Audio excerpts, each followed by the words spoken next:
আজি আপোনালোকৰ মাজলৈ মই এটা অনুষ্ঠান লৈ আহিছোঁ, যিটো অনুষ্ঠান একদম বহুত বেছি গুৰুত্বপূৰ্ণ অনুষ্ঠান। মাত্ৰ 1.5 বছৰ বিধায়ক হ'ব, কিন্তু এই উপ নিৰ্বাচনক লৈ পিনি বিহালী আৰু চামগুৰিত যি হুলস্থলীয়া হিংসাত্মক পৰিৱেশ সৃষ্টি হ'ল, সেয়া আমাৰ অসমৰ ৰাইজে দেখা পালে। কালি 5টা সমষ্টিত আপোনাৰ ভালে ভালে নিৰ্বাচন হৈ গ'ল, উপ নিৰ্বাচন। আৰু এইটো যোনটো অনুষ্ঠান লৈ আহিছোঁ, এই অনুষ্ঠানটোৰ যোগেদি আপোনালোকে বহুতো কথা গম পাব। আপোনালোকে অনুষ্ঠানটো শেষলৈকে চাব, তেতিয়াহে গম পাব। তেতিয়া বলকচোন মই আপোনালোকক দেখাবলৈ আৰম্ভ কৰি দিওঁ, আপোনালোকে ভিডিঅ'টো শেষলৈকে চাই যাব। ভাৰতীয় জাতীয় কংগ্ৰেছৰ নন্দিতা দাস বিধায়ক, বকো সমষ্টিৰ বিধায়ক, ৰূপম গোস্বামী ভাৰতীয় জনতা পাৰ্টিৰ ৰাইজৰ দলৰ মুখপাত্ৰ আৰু সাধাৰণ সম্পাদক আনিছুৰ ৰহমান আৰু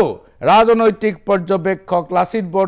বৰদলৈ যদিও মই ৰাজনৈতিক পৰ্যবেক্ষক বুলি কৈছোঁ, কিন্তু তেখেত আচলতে আংশিকভাৱে ৰাজনীতিত জড়িত, গতিকে অৰ্ধ ৰাজনীতিক বুলি আমি ক'ব পাৰোঁ। মই পোনপ্ৰথমে নন্দিতা দাস মেডামৰ ওচৰলৈ যাব খুজিম। নন্দিতা দাস, আপোনাৰ অপেনিং ৰিমাৰ্ক 2 মিনিটৰ ভিতৰত কওক। আপুনি সামগ্ৰিক ছবিখন কি ধৰণে আপোনাৰ সন্মুখত উন্মোচিত হৈছে? তাৰমানে পলিং পাৰ্চেণ্টেজটো ভালেই দেখিছোঁ। বাই ইলেকশ্যনত অৱশ্যে ইমানখিনি হোৱাটো ভাল লক্ষণ বুলিয়ে ক'ব লাগিব। গণতন্ত্ৰত ৰাইজে এটা সুযোগ লৈছে যে তেওঁলোকৰ যিটো মতামত ভোটৰ জৰিয়তে তেওঁলোকে দেখুৱাব বিচাৰিছে। মই ভাবোঁ যে এইটো আমাৰ দলৰ ফালৰ পৰা পজিটিভনেছ আছে, এইকাৰণে যে চৰকাৰখন চালে, যোৱা 5 বছৰ চালে, সৰ্বানন্দ সোণোৱাল ডাঙৰীয়াকো চালে, 3 বছৰ আমাৰ মুখ্যমন্ত্ৰী হেমন্ত বিশ্ব শৰ্মাকো চালে ডাঙৰ, কিন্তু দেখিলে যে যিবোৰ প্ৰতিশ্ৰুতি দি তেওঁলোকে ক্ষমতাত আহিছিলে, সেই প্ৰতিশ্ৰুতিবিলাক তেওঁলোকে পালন কৰিব পৰা নাই। আপুনি যিহেতু খুব দীঘলীয়া 2 মিনিট সময় দিছে, মই বাকীখিনি নকওঁ কি কি প্ৰতিশ্ৰুতি তেওঁলোকে পালন কৰিব পাৰে, বহুতবোৰ আছে। তো মই ভাবোঁ যে ৰাইজে এটা সুযোগ লৈছে, যে সেইকাৰণে হিলদল ভাঙি ৰাইজ ওলাই আহিছে আৰু পলিং পাৰ্চেণ্টেজ বাঢ়িছে, আৰু এইটো আমাৰ কংগ্ৰেছৰ প্ৰাৰ্থীসকলৰ কাৰণে এইটো শুভ লক্ষণ বুলি কিয় শুভ লক্ষণ? পলিং পাৰ্চেণ্টেজ বঢ়াত কংগ্ৰেছ কিয় ভাল পাইছে? কংগ্ৰেছে কিয় ভাল পাইছে? এণ্টি ইনকামবেঞ্চি এটা আছে, ৰাইজে এটা সুযোগ বিচাৰি আছিলে, যে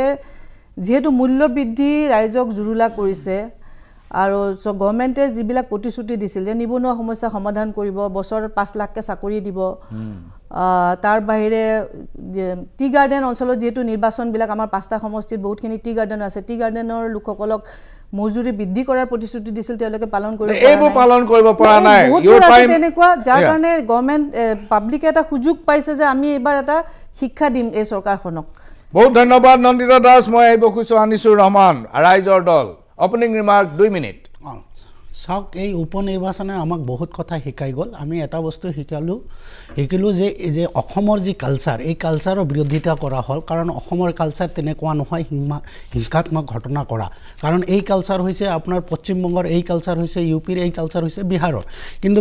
এইবাৰ দেখা গ'ল হিংসাত্মক ঘটনা বাৰে বাৰে চামগুৰিৰ নিচিনা সমষ্টিত দেখা গৈছে।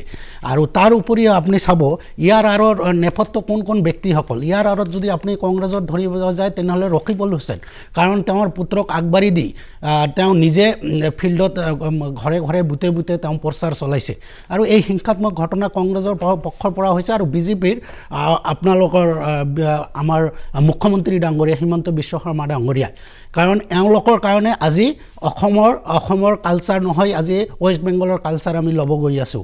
আমি ৰাইজৰ দলে এই আপিল জনাম ৰাইজক যে ৰাজনৈতিক দল সংগঠন বা নিৰ্বাচন লৈ ইমান মানুহ এগ্ৰেছিভ হ'ব নালাগে, সম্পৰ্কটো ঠিকেই থাকিব লাগে। কাৰণ নিৰ্বাচন 16 মাহৰ কাৰণে হওক বা 5 বছৰৰ কাৰণে হওক, জনে নিৰ্বাচন এজনে নেতা হ'ব, কিন্তু আমি নিজে ঠিক হৈ থাকিব লাগিব, আমাৰ সম্পৰ্কটো ঠিকে থাকিব লাগিব। 3 নম্বৰ কথা, এই নিৰ্বাচনত আপোনালোকে চাব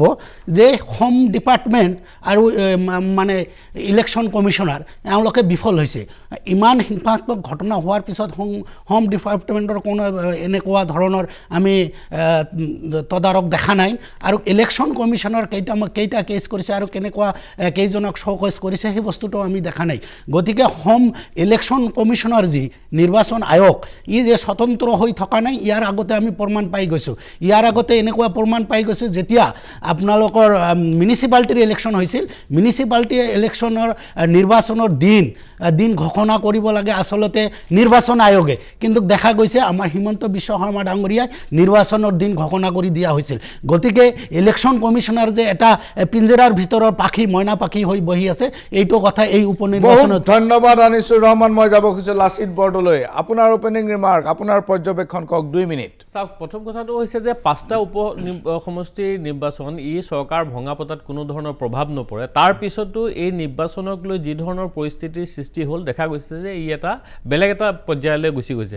আৰু বিশেষকৈ আপোনাৰ ধৰক বঙাইগাঁও আৰু বিহালীত প্ৰাৰ্থীকেন্দ্ৰিক সমস্যা কিবা কিবি আমি বিতৰ্ক হৈছে যদিও সামগুৰিত যি ধৰণৰ পৰিস্থিতিৰ সৃষ্টি হ'ল এটা কথাই ক'ব লাগিব যে ভৱিষ্যতৰ অসমৰ ৰাজনীতিৰ বাবে ই এটা অশনি সংকেত আৰু পোনপ্ৰথমে যদি ক'ব খোজো মই ভাবোঁ যে দুইটা দলকে প্ৰধানতঃ কংগ্ৰেছ আৰু বিজেপি দুইটা দলকে ইয়াৰ বাবে জগৰীয়া কৰিব লাগিব আৰু এটা কথা এই সামগুৰিৰ পৰিস্থিতি আমাক দেখুৱাই দিলে যে গৃহ বিভাগ আৰক্ষী বিভাগ আৰু নিৰ্বাচনী আয়োগ এওঁলোকক আগতেও বিভিন্ন সময়ত কংগ্ৰেছৰ চৰকাৰ থাকোঁতেও সমালোচনাৰ সন্মুখীন হৈছিলে এওঁলোকৰ ভূমিকাক লৈ কিন্তু সামগুৰিৰ পৰিস্থিতি নিয়ন্ত্ৰণৰ ক্ষেত্ৰত এই দুয়োটা আয়োগ আৰু আৰক্ষী বিভাগ দুয়োটা যে কিবা অজ্ঞাত কাৰণত তেওঁলোকৰ ভূমিকা সন্দেহজনক হৈ পৰিল এটোত মানে গোটেই অসমৰ ৰাইজে দেখিছে মই ভাবোঁ যে অহা দিনবিলাকত এই ধৰণৰ ঘটনাৰ পুনৰাবৃত্তি হ'লে কিন্তু পৰিস্থিতি এটা বেলেগ আজিকালি বিহাৰ ইউপিত কমিছে অসমত যদি নতুনকৈ আৰম্ভ হয় ইয়াতকৈ আৰু দুৰ্ভাগ্যজনক কথা একো নাথাকিব বহুত ধন্যবাদ ৰূপম গোস্বামী স্যাৰ যি 5টা বাই ইলেকশ্যন অসমত হৈছে আৰু এই 5টাতে সকলো জনসাধাৰণে মাননীয় প্ৰধানমন্ত্ৰী নৰেন্দ্ৰ মোদী ডাঙৰীয়া আৰু মুখ্যমন্ত্ৰী ডক্টৰ হিমন্ত বিশ্ব শৰ্মাৰ পক্ষতে তেওঁলোকে মত প্ৰকাশ কৰিছে এনেকুৱা এক আমাৰ অনুভৱ হৈছে আমাৰ তালৈ খবৰ আহিছে আৰু 5টা সমষ্টিতে বিজেপি মিত্ৰজোঁটৰ NDAৰ জয় প্ৰায় নিশ্চিত আৰু ভাল লাগিছে যে পোলিং পাৰ্চেণ্টেজ বাঢ়িছে বঙাইগাঁৱত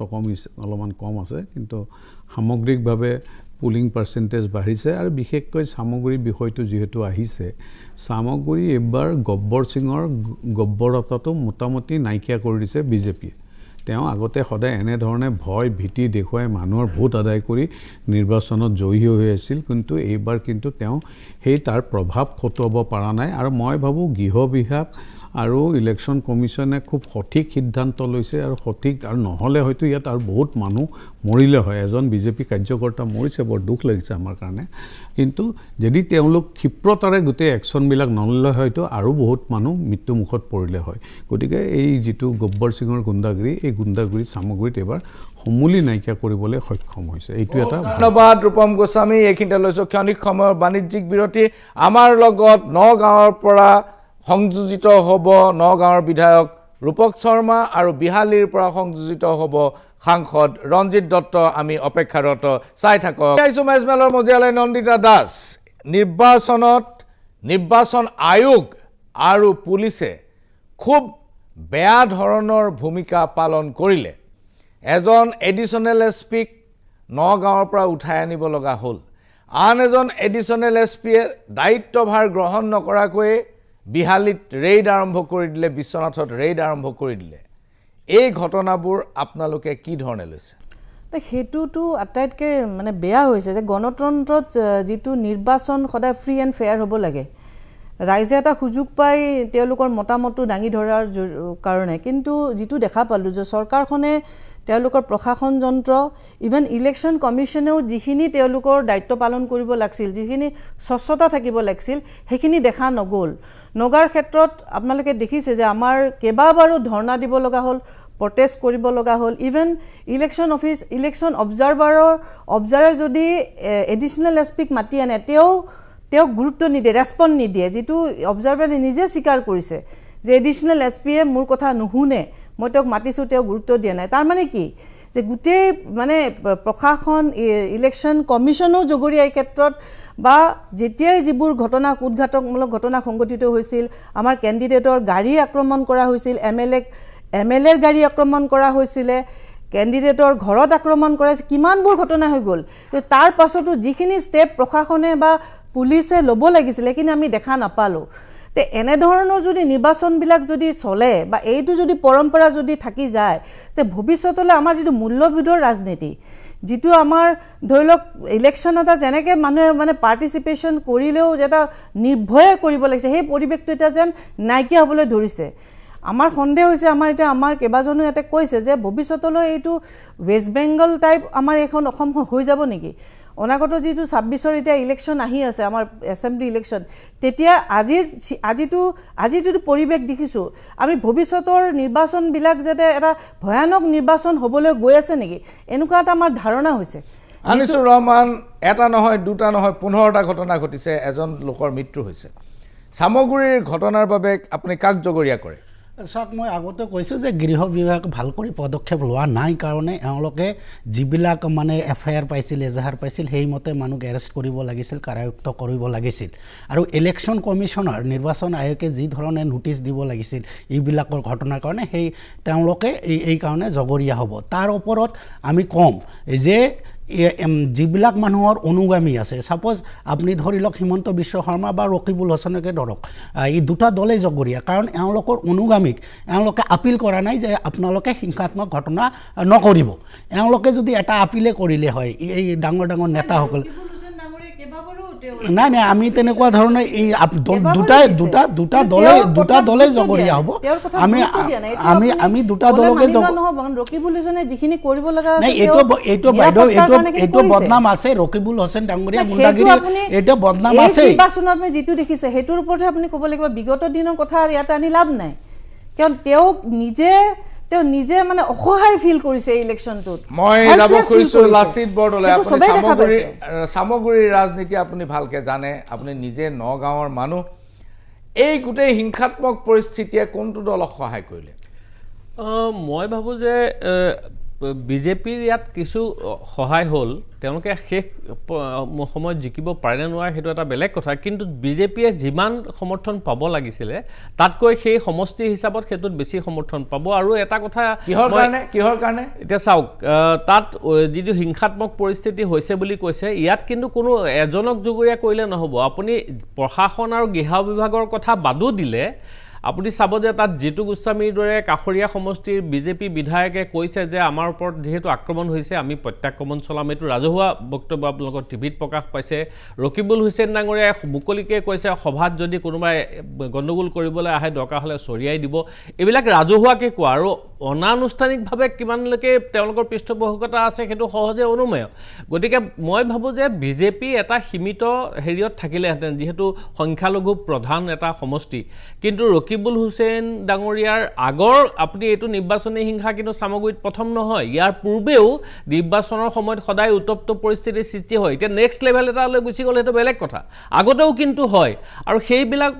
কংগ্ৰেছৰ মাজৰ প্ৰাৰ্থী কেন্দ্ৰিক যি বিবাদ আৰু পূৰ্বৰ যি আপোনাৰ নিৰ্বাচনী হিংসাৰ ফলত সৃষ্টি হোৱা মানে শত্ৰুতা এই দুইটাই মিলি পেলাই কিন্তু ৰকিবুল হুছেইনৰ সন্মুখত এবাৰ গুৰুতৰ প্ৰত্যাহ্বানৰ সৃষ্টি কৰিলে আৰু সেইটোৱে মই ভাবোঁ কিছু পৰিমাণে হ'লেও এতিয়া আপুনি যিবিলাক মানুহ ডিপ্লু ৰঞ্জন শৰ্মাৰ লগত দেখিছে ডাঙৰ ডাঙৰ তাৰ স্থানীয় নেতা তাৰ কিন্তু সৰহভাগেই কংগ্ৰেছৰ নেতা আছিলে তাত বিজেপিৰ তেনেকুৱা ধৰণৰ প্ৰভাৱ নাছিলে কংগ্ৰেছৰ সেই প্ৰভাৱশালী নেতাসমূহ ৰকিবুল হুছেইনৰ লগত মানে বিবাদ লাগি পেলাই তেওঁলোকে এই গণ্ডগোল বেছি হোৱাৰ ফলত বিজেপিৰ কাষ চাপি তেওঁলোকে নিৰাপত্তা পাবলৈ চেষ্টা কৰাৰ ফলতে মই ভাবোঁ যে বিজেপিৰ তাত এটা পৰ্যায়লৈকে ভাল হ'ব কোন জিকে নিজিকে সেইটো সময়ে ক'ব শক্তি বৃদ্ধি হৈছে তেওঁলোক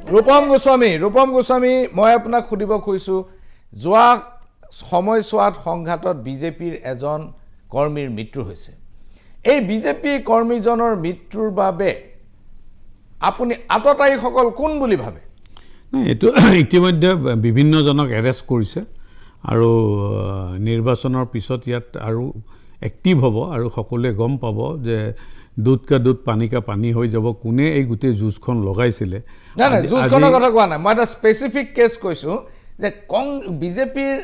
এই কৰ্মীজনক কোনে হত্যা কৰিছে না অবভিয়াছলি এইটোতো ৰকিবুলৰ মানুহে হত্যা কৰিছে বুলি তাত আৰু চিয়ৰ আপুনি নিশ্চিত সবৰে মুখে মুখে তাতে মইতো তাত যিজন তৃতীয় ব্যক্তিৰ নামটো ওলাইছে তেওঁৰ লগত ৰকিবুল হুছেইনৰ কোনো সম্পৰ্ক নাই নাই এতিয়া তাত এইবিলাক যেতিয়া তদন্ত কৰিব তদন্তকাৰীয়ে গোটেই প্ৰকৃত কথাটো ক'ব মইতো ৰাইজৰ মুখৰ শুনা নন্দিতা বাইদেউ আপুনি কিবা জানে নেকি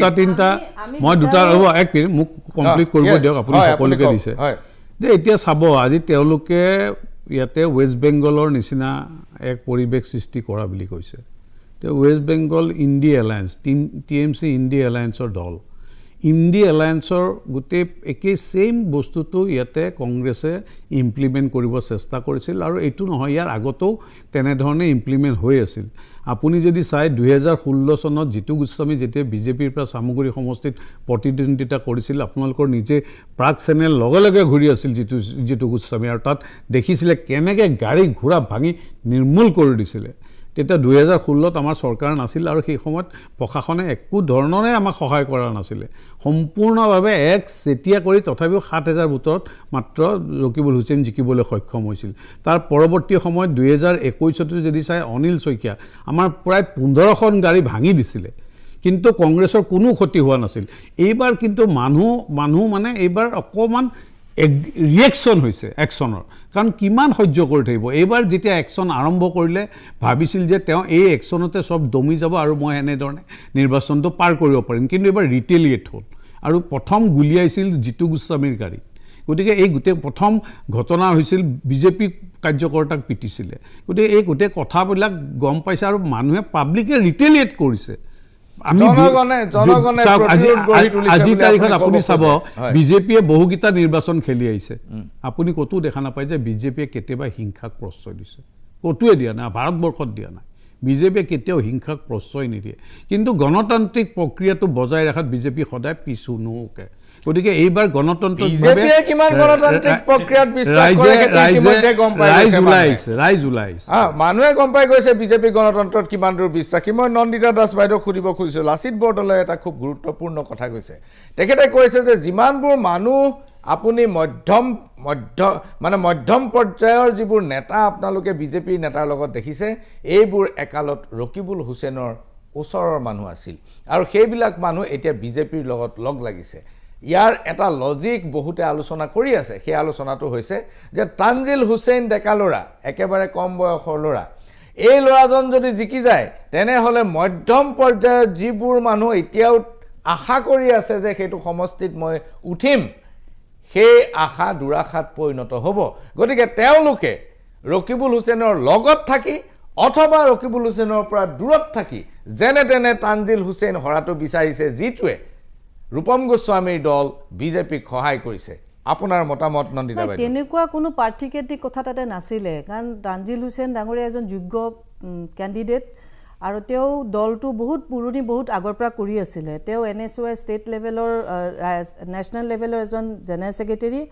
আৰু তেওঁ দল কৰা হিচাপে তেওঁ কেণ্ডিডেট আমাৰ পাৰ্টিয়ে দিছে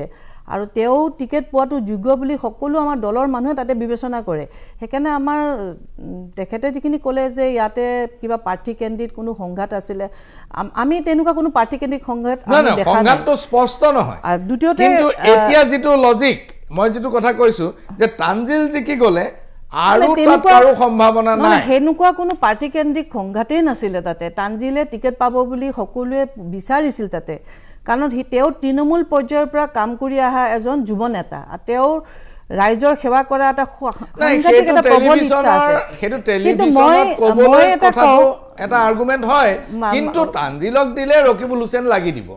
সেইটো তানজিলক দিলে ৰকিবুল হুছেইনে ইলেকশ্যনত নিৰ্বাচনত প্ৰাণপণে জপিয়াই পৰিব কিন্তু তানজিলৰ বাদ দি আন এজনক দিলে ৰকিবুল হুছেইন সিমান সক্ৰিয় নহ'ব পাৰে এই কথাটো আপুনি অস্বীকাৰ কৰে না সেনেকুৱা নহয় আমাৰ গোটেইকেইটা যিবিলাক আমাক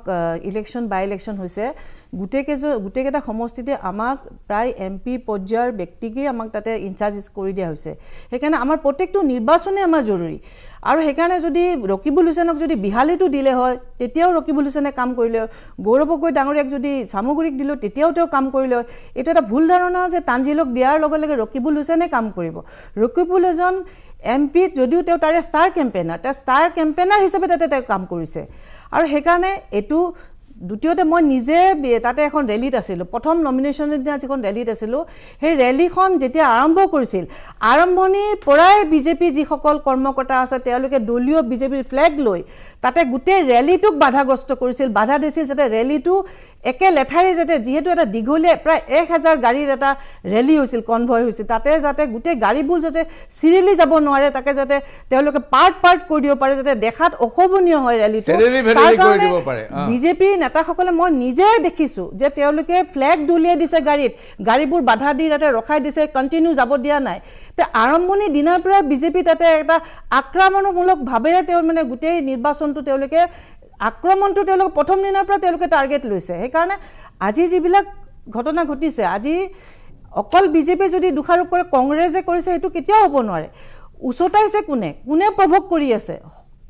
যেতিয়া গণ্ডগোলতা আছে আমি একেবাৰে আমাৰ পক্ষক আমি একেবাৰে নিৰ্দোষী কৰিব বিচাৰো কিন্তু কোনোবাই মাৰিব আহিলে নিজেতো ডিফেন্স মেকানিজমত যাবই লাগিব বহুত ধন্যবাদ নন্দিতা বাইদেউ নগাঁৱত উপস্থিত আছে বিজেপি বিধায়ক ৰূপক শৰ্মা ডাঙৰীয়া আপুনি শুনিব পাৰিছে শুনা পাইছো দাদা ধন্যবাদ ৰূপক শৰ্মা সামগুৰিৰ সামগ্ৰিক নিৰ্বাচনী প্ৰতিচ্ছবিখন আপুনি কি ধৰণে আমাক জনাব বিচাৰে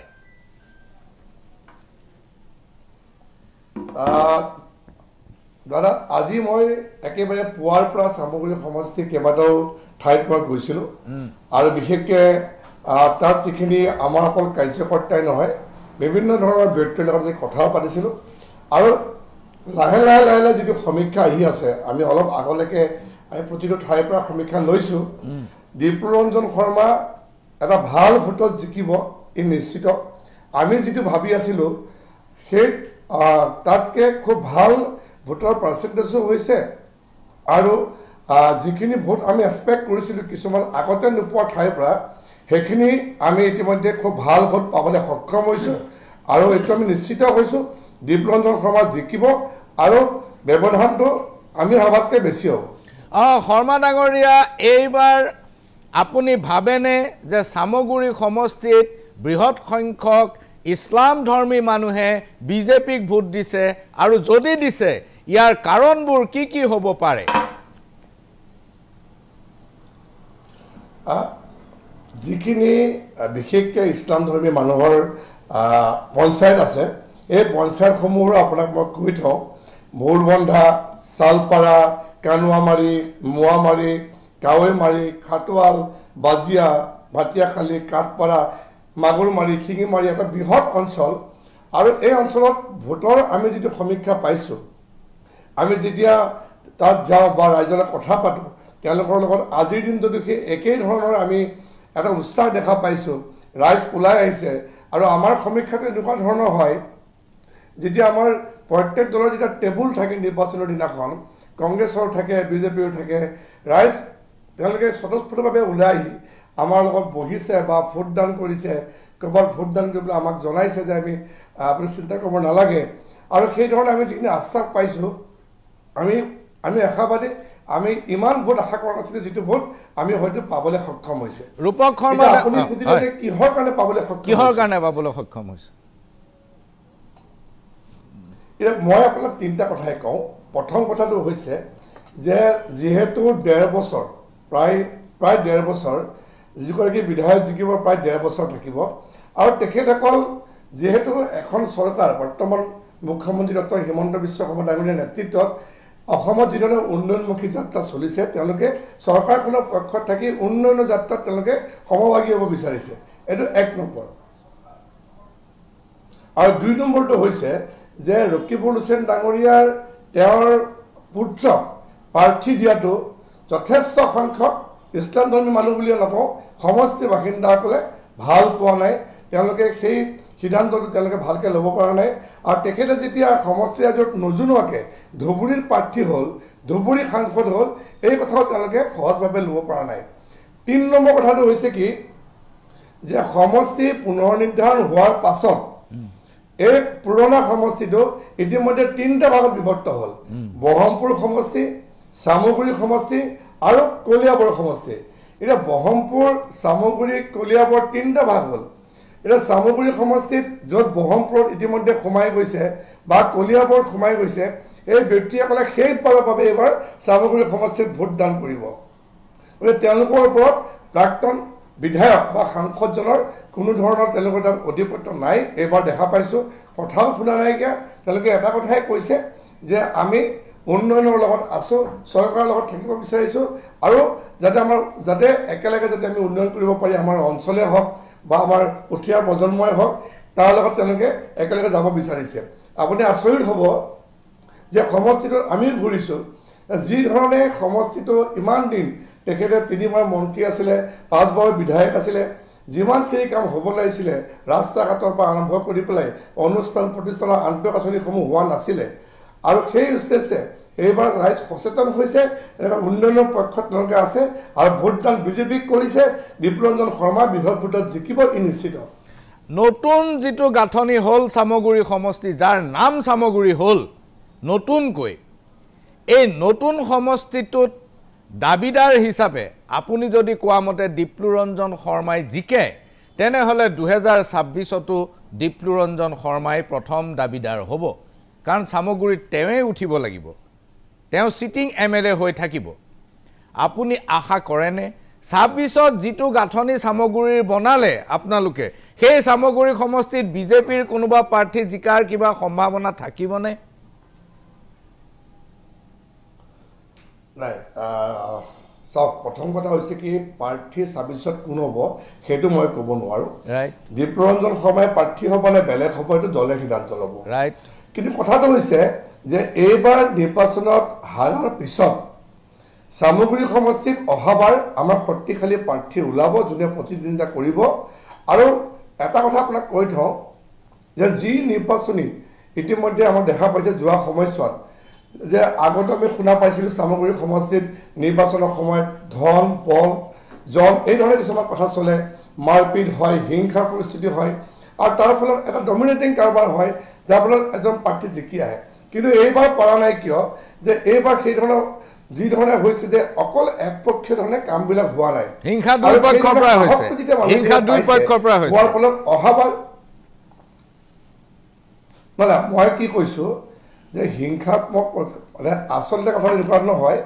যে তাৰ বাসিন্দাসকলক যি ধৰণে ডমিনেটিং কৰা হয় যি ধৰণে ভোট নিদিয়াৰ কাৰণে তেওঁলোকৰ ওপৰত অত্যাচাৰ কৰা হয় তেওঁলোকে ভোট নিদিয়াৰ কাৰণে টিমপাত খুলি লৈ যোৱা হয় তেওঁলোকক দমকল খুলি লৈ যোৱা হয় বা ধান কাজি লৈ যোৱা হয় এই অত্যাচাৰবিলাক অন্ততঃ এইবাৰ যাতে নহয় ৰাইজে সাহসটো পাইছে গতিকে মই ভাবোঁ যে এইটো এই যিটো ইয়াৰ যিটো এফেক্টটো 26ত পৰিব 26তো আমি শক্তিশালীভাৱে আমি প্ৰতিদ্বন্দ্বিতা কৰিম আৰু আমি জিকিম আমাৰ বিশ্বাস আছে বহুত ধন্যবাদ ৰূপক শৰ্মা ডাঙৰীয়া আপুনি আমাক বহুতখিনি সময় দিলে তাৰ বাবে ধন্যবাদ মই আহিব খুজিছোঁ ৰূপম গোস্বামীৰ ওচৰলৈ ৰূপক শৰ্মা ডাঙৰীয়াই কৈছে যে সমষ্টিটো 3 ভাগত ভাগ হ'ল চামগুৰি বৰহমপুৰ আৰু কলিয়াবৰ বৰহমপুৰৰ প্ৰতিনিধি জিতু গোস্বামী কলিয়াবৰৰ প্ৰতিনিধি কেশৱ মহন্ত আৰু চামগুৰিৰ প্ৰতিনিধি আজি কোনো নাই কালিলৈ যেতিয়া নতুন চেপৰ যিটো চামগুৰি হ'ব সেই নতুন চামগুৰিখনৰ ডেমোগ্ৰাফি সম্পৰ্কে আপোনাৰ ধাৰণা আছেনে ৰূপম গোস্বামী আছে কেনেকুৱা ডেমোগ্ৰাফি চাওক প্ৰথমবাৰৰ বাবে এইবাৰ চামগুৰিত কোনো ধৰণৰ ডেমোগ্ৰাফিকেল কথাবোৰ অহা নাই হিন্দু মুছলমান তাৰমানে মই স্পষ্টতাৰে কোনো হিন্দু মুছলমান বুলি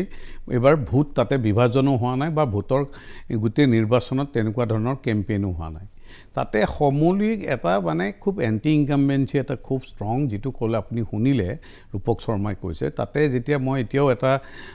শ্ব'ত কোনোবা টিভি শ্ব'তে দেখাইছিলে বা ফেচবুকতে দেখিছিলোঁ নেকি মন্ত্ৰী বিমল বৰা ডাঙৰীয়া তাৰ দায়িত্বত আছিল আৰু তেওঁ যেতিয়া এখন সভা কৰিছিলে সেই সভাত তেওঁ জনসাধাৰণক ক'ব দিছিলে যেতিয়া দেখিলে তাত অজস্ৰ মুছলমান ধৰ্মৰ মানুহ জেনেৰেলি বিজেপিৰ মিটিঙত খুব কম হয় আৰু আমি এই সকলোৱে আমাক যেহেতু মুছলমান আমি ভোট নাপাওঁ বুলি সকলোৰে আমাৰ ধাৰণা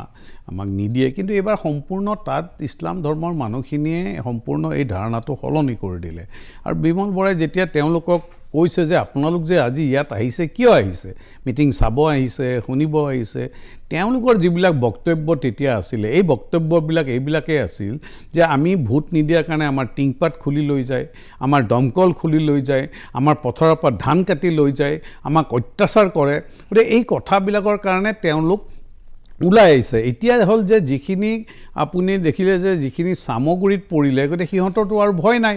যিখিনি কলিয়াবৰত বৰিলে সিহঁতৰো ভয় নাই আৰু তাৰ যিখিনি লোকেল মানুহ সিহঁতে কৈছে যে অদূৰ ভৱিষ্যতে ভাৰতীয় জনতা পাৰ্টিৰ চৰকাৰ আৰু ডক্টৰ হিমন্ত বিশ্ব শৰ্মাৰ চৰকাৰ মোটামুটি 10-15 বছৰটো থাকিব গতিকে তেওঁলোকে উন্নয়নৰ আজি ডক্টৰ হিমন্ত বিশ্ব শৰ্মাৰ নেতৃত্বত মাননীয় প্ৰধানমন্ত্ৰী নৰেন্দ্ৰ মোদী ডাঙৰ যেনেকৈ উন্নয়নৰ বিষয়টো তাত আছে কাৰণ তেওঁলোকে আপুনি এতিয়া নিৰ্বাচনৰ পৰ্যালোচনা কৰি আছে আমি 24 ঘণ্টা উন্নয়নৰ কথা তাতে নিৰ্বাচনলৈ আহক হয় নিৰ্বাচনতে আহিছোঁ নিৰ্বাচনত তাৰ ইম্পেক্ট আছে যিহেতু তেখেতে 3বাৰকৈ মন্ত্ৰী আছিল 25-27 বছৰ তেওঁলোকৰ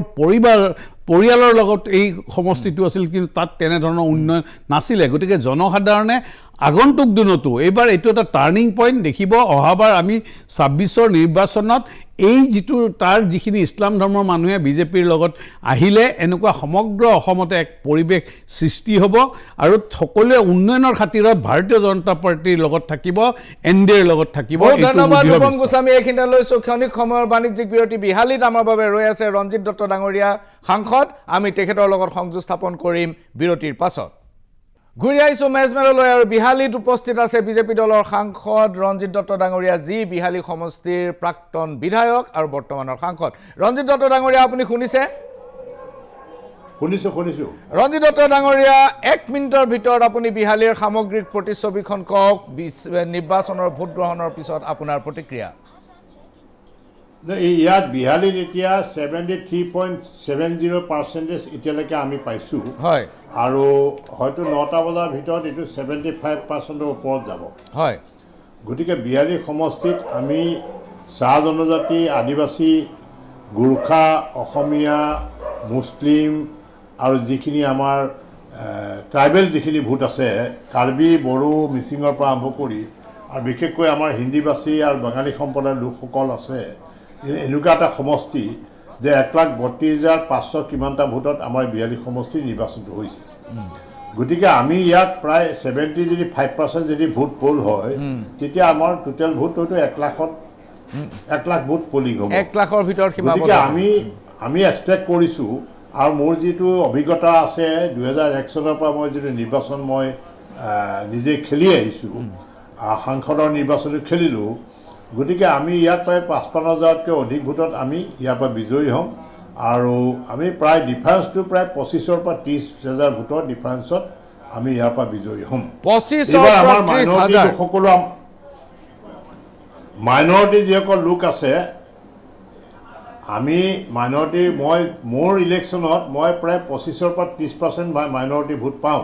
কিন্তু এইবাৰ বিশেষভাৱে আমি মাইনৰিটি লোকসকলক আমি তেওঁলোকক আমি কৈছোঁ যে আমাৰ যিটো উন্নয়ন আছে মাননীয় মুখ্যমন্ত্ৰী ডাঙৰীয়া আহি পেলাই ইয়াত মুছলমান মুছলিম মাইনৰিটি লোকসকলক দেখা কৰিলে তেওঁলোকৰ লগত বহিলে গতিকে এইবাৰ মাইনৰিটি লোকসকলৰ প্ৰায় 40ৰ পৰা 50% ভোট ভাৰতীয় জনতা পাৰ্টিৰ সপক্ষে ৰাইজেন কৰিব আৰু ইতিমধ্যে আমাৰ এইবিলাক কথাবিলাক আহি আছে এতিয়া গম পাইছোঁ দত্ত ডাঙৰীয়া চাহ বাগিচ দত্ত ডাঙৰীয়া আজিৰ দিনটোৰ ভিতৰত আপোনাৰ দুটা ঘটনা কৰিছে এটা আপুনি কৰিলে আজি ৰাতিপুৱাই আপুনি ব্ৰহ্ম মুহূৰ্তত ঘোষণা কৰিলে যে 2029ৰ পিছত আপুনি আৰু নিৰ্বাচন নেখেলে এই খবৰটো যেতিয়া বিজেপি আপোনাৰ সমৰ্থকসকলৰ মাজত বিয়পি পৰিল লগে লগে তেওঁলোকৰ চিন্তাধাৰাবোৰ বেলেগ ফাললৈ গতি কৰিছে বুলি আমি জানিব পাৰিছোঁ কাৰণ আপুনি পোলিঙৰ দিনাখন ভোট গ্ৰহণৰ দিনাখন এই সিদ্ধান্তটো কিয় ঘোষণা কৰিলে আপুনি কাইলৈ কৰিব পাৰিলেহেঁতেন ভোট গ্ৰহণৰ প্ৰাক মুহূৰ্তত অৱসৰৰ চিন্তাটোৱে আপোনাৰ সমৰ্থকসকলক বিব্ৰত কৰিছে আৰু বিজেপিৰ প্ৰতি বা আপোনাৰ প্ৰতি যিটো দায়বদ্ধতা আছিল সেইটো যিকোনো মুহূৰ্ততে আনফালে যোৱাৰ এটা আশংকা দেখা দিছে নাই ৰাজগড় ডাঙৰীয়া মই এইটো কথা আজি কোৱা নাই মই আজি প্ৰায় এমাহৰ আগৰ পৰা মই ইয়াত টিভিৰ সংবাদ মাধ্যমত কৈ আছোঁ আৰু এইটো মই মনৰ কথাখিনি মই ব্যক্ত কৰিছোঁ ইয়াৰ দ্বাৰা সমৰ্থকসকল ইয়াত মানে নিৰাশ নহয় ইয়াৰ দ্বাৰা মোৰ ভাৰতীয় জনতা পাৰ্টীৰ যিসকল সমৰ্থক আছে তেওঁলোকে নিৰাশ নহয় তেওঁলোকে মোকতো কৈছে যে মোক এতিয়া আহি পেলাই কৈছে যে তেওঁলোকে আপুনি এই কথাটো কৈছে কিয় মই কৈছোঁ যে মই 2029 চনৰ পিছত মই সংসদীয় ৰাজনীতিৰ পৰা মই বিধানসভাৰ নিৰ্বাচনত মই অৱতীৰ্ণ নহয় মই কোনো ধৰণৰ মানে ৰাজনৈতিকভাৱে মই নাথাকোঁ কিন্তু মই বিহালী সমষ্টিত মোৰ জীৱনৰ অন্তিম কামৰ সময়লৈকে মই ইয়াত বিহালী সমষ্টিৰ ৰাইজক মই সেৱা কৰি যাম। এই কথাটো আজি কোৱা কথা নহয়, এই কথাটো মই আজি প্ৰায় 1 মাহৰ আগৰ পৰা মই 3 মাহৰ আগৰ পৰা মই এই কথাখিনি কৈ আছোঁ।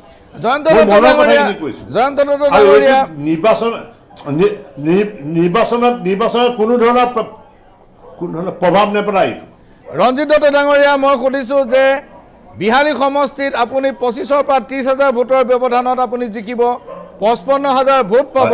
কিন্তু তৎসত্ত্বেও আপোনাৰ বিপৰীত প্ৰাৰ্থী জয়ন্ত বৰাৰ হোটেলত, জয়ন্ত বৰাৰ চাহ বাগিচাৰ আপোনাৰ ফেক্টৰীত ইমানকৈ পুলিচে ৰেইড কৰাই থকাৰ কাৰণ কি? আপোনালোকে কিয় ৰেইড কৰাই আছে? নাই নাই, এই কথাটো মই আপোনাৰ সংবাদ মাধ্যমৰ পৰা মই গম পাইছোঁ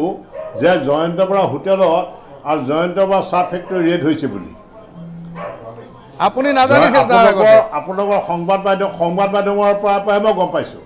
আপোনালোকে গোৰ্খা ভোট পাম বুলি নিশ্চিত হৈছে,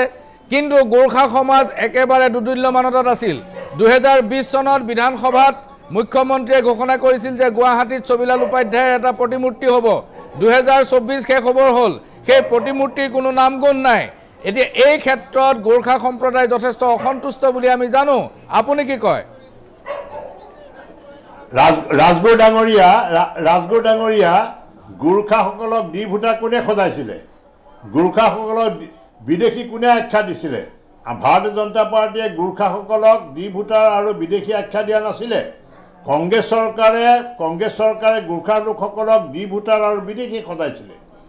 আজি সেই গোৰ্খা লোকসকলক সেই বিদেশী আৰু ডি ভোটাৰৰ পৰা মুক্ত কৰিছে মাননীয় মুখ্যমন্ত্ৰী ডক্টৰ হিমন্ত বিশ্ব শৰ্মা ডাঙৰীয়াৰ এই চৰকাৰখনে। গোৰ্খা লোকসকলৰ তেওঁলোকৰ যিটো বাবু ছবিলাল উপাধ্যায়, যি অসমীয়া জাতিৰ মানে ত্ৰাণকৰ্তা বুলি মই ক'বলৈ বিচাৰোঁ। ছবিলাল উপাধ্যায়ক মই দেখা পাইছোঁ, তেওঁৰ সেই সৰুকালৰ মোৰ কথাবিলাক মোৰ মনত পৰিছে, কিন্তু ছবিলাল উপাধ্যায়ৰ প্ৰতিমূৰ্তি আজিলৈকে কংগ্ৰেছ চৰকাৰে কৰিব পৰা নাই। আজি প্ৰতিষ্ঠাপক সভাপতি আছিল কংগ্ৰেছ মহাসভাৰ, সেই ছবিলাল উপাধ্যায়ৰ প্ৰতিমূৰ্তি কংগ্ৰেছ চৰকাৰে কৰিব পৰা নাই। ছবিলাল উপাধ্যায়ৰ নামত আমি বিহালীত এখন ইঞ্জিনিয়াৰিং কলেজ স্থাপন কৰি ছবিলাল উপাধ্যায়ৰ নামত তেওঁৰ নামত আমি উৎসৰ্গা কৰিছোঁ। আজি গোৰ্খা লোকসকলৰ যিবিলাক আপোনাৰ ভাইফোঁটা দিনটো এই চৰকাৰৰ দিনতেই আমি তাত ঘোষণা কৰিছোঁ ৰাজ্যিক বন্ধ হিচাপে। গতিকে গোৰ্খা লোকসকলৰ যিটো সমস্যা আছিল, ডি ভোটাৰ, বায়'মেট্ৰিক কাৰ্ড, এই ধৰণৰ যিবিলাক সমস্যা আছিলে, এই সমস্যাবিলাক মাননীয় মুখ্যমন্ত্ৰী ডক্টৰ হিমন্ত বিশ্ব শৰ্মা ডাঙৰীয়াই এই কথাবিলাক ইয়াক সমাপ্ত কৰিছে আৰু সমাধান কৰিছে। বহুত ধন্যবাদ। গোৰ্খা লোকসকলৰ মই ৰাজগুৰু ডাঙৰীয়া মই আপোনাক কৈছোঁ 90% আমি ভোগ পাম। বহুত লাচিত বৰদলৈৰ ওচৰলৈ, লাচিত বৰদলৈ ডাঙৰীয়া, বিহালী সমষ্টি আৰু চামগুৰি সমষ্টি এই দুটাই আমি কথা পাতি আছোঁ, কাৰণ বাকীকেইটা সমষ্টিত আচলতে প্ৰতিদ্বন্দ্বিতাত কাৰো সন্মানৰ প্ৰশ্ন জড়িত নাই। চামগুৰি আৰু বিহালী, আপোনাৰ অবজাৰভেশ্যন 2 মিনিটৰ ভিতৰত। মই ভাবোঁ যে চামগুৰি সমষ্টিত যিটো সহজ জয় ৰকিবুল হুছেইন বা তানজিল হুছেইনৰ হ'ব লাগিছিলে তেনেকুৱা অৱস্থাত নাই। আৰু আমাৰ নন্দিতা দাস বাইদেৱে যদিও অস্বীকাৰ কৰিছে, মই ভাবোঁ যে তানজিল হুছেইনক প্ৰাৰ্থী প্ৰক্ষেপ কৰাৰ পৰাই গোটেই সমস্যাটো কংগ্ৰেছৰ নিজৰ ভিতৰত আৰম্ভ হৈছে। মই যিহেতু কংগ্ৰেছী নহয়, গতিকে তাত তেওঁলোকে কাক প্ৰাৰ্থিত্ব দিয়ে তেওঁলোকৰ কথা, কিন্তু আজি আপুনি বিজেপিৰ প্ৰাৰ্থীৰ লগত অধিকাংশ প্ৰভাৱশালী কংগ্ৰেছ নেতা দেখাৰ অন্যতম কাৰণটো হ'ল তানজিল হুছেইন। তানজিল হুছেইন অযোগ্য নহয়, কিন্তু তানজিল হুছেইনতকৈও যোগ্য কংগ্ৰেছী তাত আছিল নে নাই? আপুনি ৰকিবুল হুছেইনৰ পিতৃ মন্ত্ৰী, তেওঁৰ পুত্ৰ মন্ত্ৰী হ'ব, এনেকুৱা ৰাজনীতিটো মই ভাবোঁ যে কোন যোগ্য অযোগ্য সেইটো পিছৰ কথা, কিন্তু এনেকুৱা ৰাজনীতিটো মই ভাবোঁ যে কংগ্ৰেছে পৃষ্ঠপোষকতা কৰাটো উচিত হোৱা নাই। আৰু বিহালীৰ কথা যদি কোৱা যায়, মই ভাবোঁ যে তাত গৌৰৱ গগৈয়ে এক প্ৰকাৰ গাৰ জোৰেৰে যিগৰাকী প্ৰাৰ্থী প্ৰক্ষেপ কৰিছে, প্ৰাৰ্থী হিচাপে তেওঁ যথেষ্ট শক্তিশালী আছিলে, ধন বলৰ ফালৰ পৰাও তেওঁ শক্তিশালী আছিলে। কিন্তু মই ভাবোঁ যে একটো হ'ল যে আপোনাৰ এই তেওঁলোকৰ যি ইণ্ডি মৰ্চা তাত যি ভংগ হ'বলগীয়া পৰিস্থিতিৰ সৃষ্টি হ'ল, আৰু 2 নম্বৰ মই ভাবোঁ যে তাত তেখেতসকলৰ ৰণকৌশলগত বিভ্ৰান্তিৰ বাবে বিজেপি তাত যথেষ্ট মানে ভাল এটা পজিশ্যনলৈ যাবলৈ সক্ষম হৈছে বুলি ভাবোঁ গতিকে বিহালী কথাটো যদিও শক্তিশালী প্ৰাৰ্থী আৰু যথেষ্ট কষ্ট কৰিছে কিন্তু নিৰ্বাচনী ৰণকৌশলগত ভুলৰ কাৰণে মই তেওঁ তাত ক্ষতিগ্ৰস্ত হ'ব বুলি পেলাই ভাবোঁ মই আনিছুৰ ৰহমানৰ ওচৰলৈ আহিব খুজিছোঁ যে বিৰোধী পক্ষৰ যিটো এলায়েন্স আছিল সেইটো এই উপনিৰ্বাচনে সম্পূৰ্ণ চিহ্ন ভিন্ন কৰি পেলালে আৰু আপোনালোকৰ নেতা অখিল গগৈয়ে যোৱা কেইদিনমানৰ সভা সমিতি আৰু টেলিভিছন সাক্ষাৎকাৰত যি ভাষাৰে কংগ্ৰেছক আক্ৰমণ কৰিছে সেই আক্ৰমণৰ পিছত বিৰোধী ঐক্য পুনৰ স্থাপন হোৱাৰ কোনো সম্ভাৱনা বা শংকা নোহোৱা হৈছে আপুনি কি কয় নহয় অখিল গগৈৰ বা ভাষণৰ এটা পাৰ্টে আপুনি ক'লে দ্বিতীয় পাৰ্টটো আপুনি কোৱা নাই এটা পাৰ্ট হৈছে যে কংগ্ৰেছে আমাৰ লগত বিশ্বাসঘাতকতা কৰিছে এইটো আমি কৈ আছোঁ কিন্তু আমি বাৰে বাৰে কৈ আছোঁ যে আমাৰ প্ৰধান শত্ৰু হৈছে আমাৰ বিজেপি আৰু কংগ্ৰেছৰ লগত আৰু মিত্ৰতা হোৱাৰ সম্ভাৱনা আছেই আমাৰ দ্বিতীয় শত্ৰু হৈছে আমাৰ কংগ্ৰেছ গতিকে বিজেপিক পৰাভূত কৰাৰ স্বাৰ্থত আমি কংগ্ৰেছৰ লগত অনাগত দিনতো আমাৰ মিত্ৰ দৰ্জাখন খোলা থাকিব তাৰ লগে লগে যিজন বিধায়ক নগাঁৱৰ বিধায়ক ৰূপম শৰ্মা আৰু সাংসদ দত্ত ডাঙৰীয়া যিবিলাক কথা ক'ল এইবিলাক কথাত মই কিছুমান কথা আছে তাৰমানে এওঁলোকে কৈ আছে যে মাইনৰিটি মানুহ মুছলমান মানুহৰ ভোটখিনি আমি পাম এইবাৰ বিজেপি চৰকাৰে বা বিজেপিৰ এইবাৰ মাইনৰিটি মানুহক একগোট কৰিছে জনসভালৈ কিন্তু এই একগোট কৰা মানুহখিনি ভোট লৈ কনভাৰ্ট হ'বনে নাই এইটোত এটা ডাঙৰ প্ৰশ্ন আছে মই ব্যক্তিগতভাৱে নাভাবোঁ যে এই মাইনৰিটি মানুহখিনি মুছলমান মানুহখিনি বিজেপিক ভোট দিব কাৰণ যিবিলাক মুছলমান মানুহৰ আত্মসন্মান আছে সেইবিলাক মুছলমান মানুহ কেতিয়াও বিজেপিক ভোট নিদিয়ে ৰ'ব প্ৰশান্ত ৰাজগড় এটা এক মই কৈ আছোঁ তাৰমানে চাওক আমি ক'ব খুজি আছোঁ যে যি ধৰণে আমাক বাক্যবান কৰি আছিল মুখ্যমন্ত্ৰী ডাঙৰীয়াই যে মিয়াৰ ভোট নালাগে মাদ্ৰাছা ভাঙিম মছজিদ ভাঙি দিম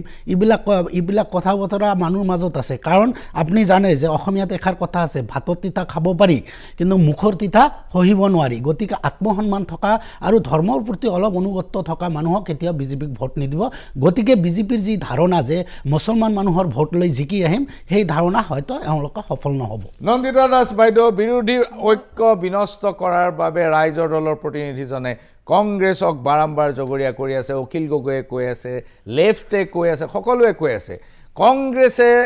এই কামটো কিয় কৰিলে তাই চাওক এইটো বিৰোধী যিটো ঐক্যতা ভাঙোনমুখী হোৱা বুলি যিটো কথা ওলাইছে এইটো আচলতে সঁচা কথা নহয় কাৰণ বিগত দিনত বিবেক দাস ডাঙৰীয়াক CPI-ML পৰা আমাৰ সমৰ্থন দিয়া হৈছিলে তেওঁ যিখিনি ভোট পালে মাত্ৰ তেওঁ 20% ভোট পালে আৰু নাই 20% নাই তাতকৈ কম পাইছে 20% আছে তেওঁ উইথ এলায়েন্স তেওঁ পালে আমি এলায়েন্স তেওঁ আমি সমৰ্থনো দিছোঁ কিন্তু যোৱা লোকসভা ইলেকশ্যনত কিন্তু আমাৰ কংগ্ৰেছৰ কেণ্ডিডেট প্ৰেমলাল গুলজু লোকসভাত কিন্তু 35% ভোট পাইছে তাৰমানে এতিয়া বিহালীও তাৰমানে কথা হৈছে একেলগে 15% আমি তাতে ইনক্ৰিজ কৰিছোঁ আৰু হেতু কাৰণে আমাৰ তৃণমূল পৰ্যায়ৰ কৰ্মীসকলৰ ডিমাণ্ড আছিলে আৰু আমাৰ যিটো গৌৰৱ গগৈ ডাঙৰীয়াৰ নেতৃত্বত তাতে যিটো মানে তাতে তেওঁক দায়িত্ব দিয়া হৈছিলে এইটো কাৰণে নহয় যে তেওঁ কাবাক কেণ্ডিডেট বাছি দিব আমাৰ 5খন কমিটিত গৌৰৱ গগৈ বিহালীত তেওঁৰ দায়িত্ব দিয়া হৈছিল যাতে তেওঁৰ সাৰ্ভে কৰি তৃণমূল পৰ্যায়ৰ কৰ্মীসকলৰ মতামতে কি কয় আমাৰ AICC পৰা এটা ইণ্টাৰনেট সাৰ্ভে হৈছিলে লগতে পাব্লিকৰ মতামত লোৱা হৈছিলে এনে ধৰণৰ আৰু গৌৰৱ গগৈ ডাঙৰীয়া তেওঁ ইণ্টাৰনেলি যিখিনি সাৰ্ভে কৰি ৰিপৰ্ট দিছিলে সকলো ওপৰত ভিত্তি কৰি তাতে কংগ্ৰেছৰ এজন প্ৰাৰ্থী দিব লাগে বুলি এটো দাবী আছিলে আৰু আমি ভোটো বেছি পাইছোঁ লোকসভাত তো হেফালৰ পৰা কেণ্ডিডেট আমি দিব লাগে এনেকুৱা এটা পৰিৱেশ আছিলে কিন্তু বিবেক দাস ডাঙৰীয়াক যেতিয়া ঐক্যমঞ্চৰ পৰা দিয়া হ'ল সাপোৰ্ট কৰিলে তেতিয়া আমি আমাৰ ফালৰ পৰা কোৱা হৈছিল যে তেওঁ যেহেতু বিগত দিনবিলাকত তেওঁ কেইবাটাও নিৰ্বাচনত খুব কম ভোট পাই আছে তে সেইজন প্ৰাৰ্থীক আমি সমৰ্থন কৰা নাছিলোঁ আমাৰ দলৰ তৰফৰ পৰা আমি কেণ্ডিডেট বদলাব দিছিলোঁ অংকই কৈছে আমি কেণ্ডিডেট বদলাব কৈছে মই অংক আমি এখানে কেণ্ডিডেট বদলোৱা কিন্তু কেণ্ডিডেট যিটো মুহূৰ্তত তেওঁ খুব শেষ মুহূৰ্তত যেতিয়া তেওঁলোকে কেণ্ডিডেট সলনি কৰিলে CPI তেতিয়া বহুত দেৰি হৈ গ'ল অলৰেডি আমাৰ পাৰ্টি ৱাৰ্কাৰ ফিল্ডত নামি গ'ল পাৰ্টি কেণ্ডিডেট আমাৰ দলীয় এটা ভাল মজবুত সংগঠন আছিল সেইকাৰণে আমি এইটো দিয়া হৈছিল আমাৰ কেণ্ডিডেটজন সেইকাৰণে গৌৰৱ গগৈ একপক্ষীয়ভাৱে গাৰ জোৰত দিয়া বুলি যিটো কথা ক'লে সেইটো আমি কেতিয়াও ছাপোৰ্ট নকৰোঁ দ্বিতীয় হৈছে কি তাতে আমাৰ ৰঞ্জিত দত্ত ডাঙৰীয়াই যিটো কৈ আছে যে মাইনৰিটি মানুহে ভোট দিব ভোট তেওঁ 25% পাইছিল ফটো এইটো সম্পূৰ্ণ মিছা কথা তেওঁলোকে ভয় ভাবি কৰি এটা চেষ্টা কৰিছে মাইনৰিটি ভোট লোৱাৰ কাৰণে কিন্তু মাইনৰিটি ভোট নালাগে বুলি বিজেপি মুখ্যমন্ত্ৰী বাৰে বাৰে কৈছে মাইনৰিটি ভোট নালাগে অলৰেডি মাইনৰিটিৰ ওপৰত যি নিৰ্যাতন চলাই আছে তেওঁলোকক যি অত্যাচাৰ কৰি আছে আৰু আমি নিৰ্বাচনৰ সময়ত যিবোৰ মাইনৰিটি অঞ্চলত গৈছিলোঁ সেইবোৰ অঞ্চলত কাম হোৱা নাই ৰাস্তা ঘাটৰ কাম কৰা নাই এওঁলোকে কৈছে সবকা সাথ সবকা বিকাশ কিন্তু একেবাৰে মাইনৰিটিক নেগলেক্ট কৰি এই চৰকাৰখন চলি আছে তে কি সাহসত কি কাৰণে তেওঁলোকে ভাবি আছে যে মাইনৰিটি ভোট তেওঁলোকে পাব সমুলি নাপায় সেইকাৰণে আপোনালোকে এইটো নিশ্চিত হৈ দিয়ক যে আমি 42 সিটটো আমি জিকাটো ফাইনেল হৈছে কাৰণ টি গাৰ্ডেন খুবিত তেওঁলোকে নিজৰ মজুৰি পোৱা নাই আৰু যিখিনি গাৰো সম্প্ৰদায় যিখিনি গোৰ্খাৰ কথা কৈ আছে গোৰ্খাসকলৰ আজি এনআৰচিত ফচাই থৈ দিছে তেওঁলোকৰ এনআৰচিখন কমপ্লিট হোৱাটো তেওঁলোকে বিচাৰিছে অমিত শাহ ডাঙৰীয়াই যেতিয়া ক'লে যে 40 লাখ ঘুষপেটীয়া আছে যদি আজি গোৰ্খাসকলৰ যদি এনআৰচিত যদি কমপ্লিট নহয় তেতিয়াহ'লে আজি তেওঁলোকৰ শংকিত যে আজি বিজেপি এনআৰচি কমপ্লিট কৰিম বুলি কয় আজি এনআৰচিখন মাজতে পেলাই থৈ দি এই মানুহসকলৰ নাগৰিকতাৰ অনিশ্চয়তালৈ ঠেলি থৈ দিছে আৰু সেই কাৰণে আজি গোৰ্খাসকলে বিজেপিক ভোট দিব মই ভাবোঁ যে গোৰ্খাসকলেও কংগ্ৰেছক ভোট দিব আৰু গাৰ্ডেনত টি গাৰ্ডেনত এটা খুব ভাল সমৰ্থন পাইছোঁ তেওঁলোকে কংগ্ৰেছক ভোট দিব আৰু নিশ্চিতভাৱে 42 সিটটো আমি কংগ্ৰেছে জিকিম বিহালীত কংগ্ৰেছৰ এজন পৰ্যবেক্ষক যিজনক ষ্ট্ৰং ৰুমত পৰ্যবেক্ষণৰ দায়িত্ব দিয়া হৈছিল তেওঁক গ্ৰেপ্তাৰ কৰা হৈছে ইয়াৰ প্ৰতিবাদত গৌৰৱ গগৈৰ নেতৃত্বত বিক্ষোভ হৈছে আপোনালোকে চাওক আমাৰ জগতাৰ সিং আমাৰ সাংবাদিক বিহালীৰ তেখেতে আমাক এতিয়া লাইভ দিব জগতাৰ আপুনি শুনিছে ফুল স্ক্ৰীন দিয়া ফুল স্ক্ৰীন জগতাৰ সিং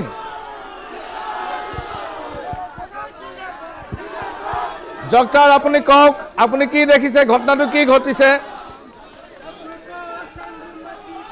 হয় শুনিছা হয় হয় হয় নিশ্চয়কৈ আচলতে এটা কথা ক'ব লাগিব যিহেতু আজি দুপৰীয়া হয় যিহেতু আজি দুপৰীয়াৰ ভাগত চৰাইদেউৰ যি জিলা কংগ্ৰেছৰ সভাপতি এই সভাপতি উৎপল গগৈক আটক কৰা হৈছিলে জিঞ্জিয়া আৰক্ষীয়ে আটক কৰিছিলে আৰু তাৰ পিছতেই আজি সন্ধিয়াৰ ভাগত গৌৰৱ গগৈ ডাঙৰীয়া এই জিঞ্জিয়া আৰক্ষী থানাত উপস্থিত হৈ পেলাই উৎপল গগৈক মুকলি কৰি দিয়াৰ কাৰণে আচলতে আহ্বান কৰিছিলে কিন্তু আৰক্ষীয়ে মুকলি কৰি দিয়া নাই আৰু তাৰ পাছতে গৌৰৱ গগৈয়ে থানাতে বহি আছিলে কাৰণ তেওঁৰ এটাই চৰ্ত আছিলে যেতিয়ালৈকে উৎপল গগৈক আৰক্ষীয়ে এৰি নিদিয়ে তেতিয়ালৈকে গৌৰৱ গগৈ থানাত বহি থাকিব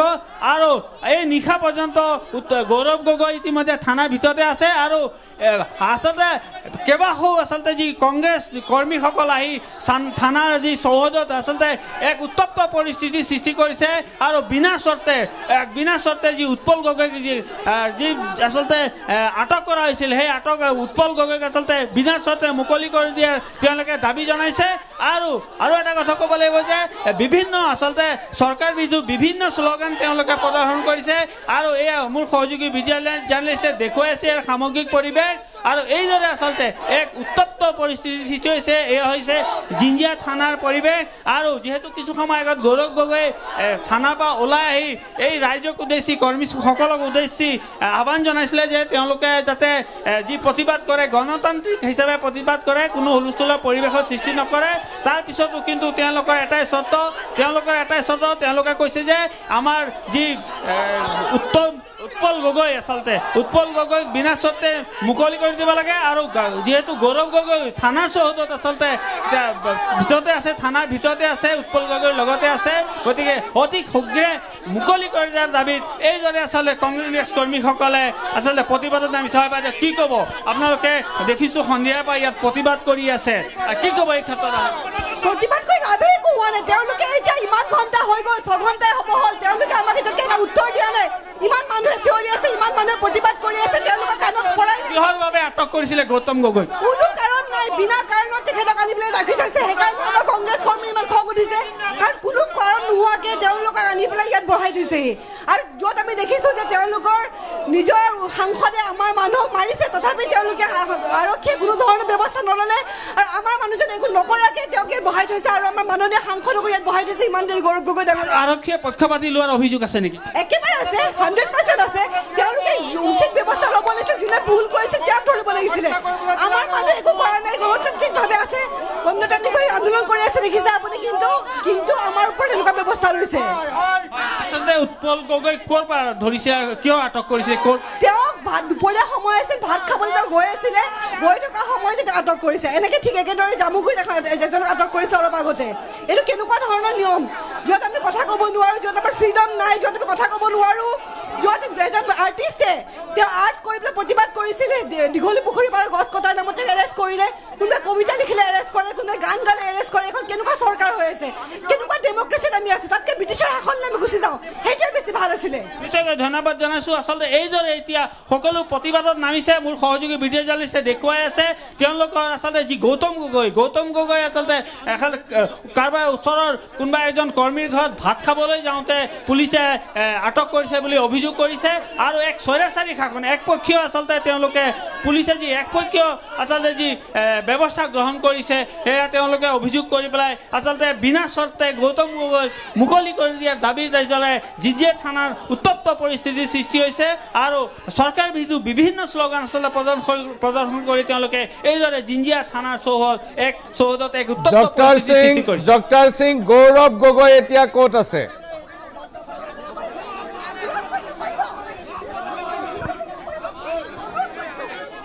গৌৰৱ গগৈ এতিয়া ক'ত আছে বৰ্তমান গৌৰৱ গগৈ ক'ত